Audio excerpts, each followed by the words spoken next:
Hi, I'm Amy McCarter. Welcome to House Calls, brought to you by KaMMCO, where Kansas healthcare professionals deliver health insight. Today I'm speaking with Dr. Matthew Glenn of Topeka about external ear infections. Thanks for being here today. Thank you for having me. What exactly is an external ear infection? Otitis externa is simply the inflammation or infection of the external ear, the ear canal, or both. What are some of the symptoms? Symptoms would be, as you expect, you can get pain associated with the inflammation. There could be drainage from the ear canal. The ear canal can be swollen, which will cause then muffling of hearing. How do you treat it? It really depends on the severity of the infection.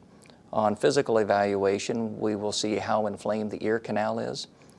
After we see that amount of inflammation, we'll need to clean the ear canal.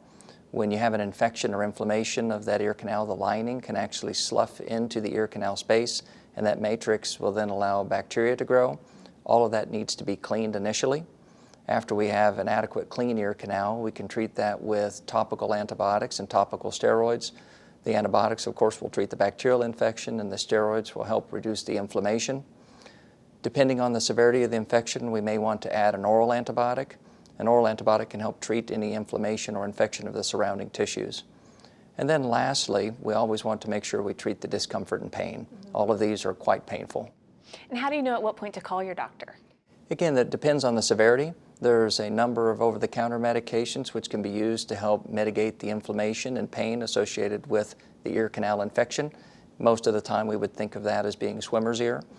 If it resolves easily on its own, then those don't need to seek treatment. If it gets more severe, there's significant pain, swelling, or drainage, then you need to see your physician. Okay, good information. Thank you for being here today. Thank you very much. Please join us next week for a new health topic discussion on House Calls.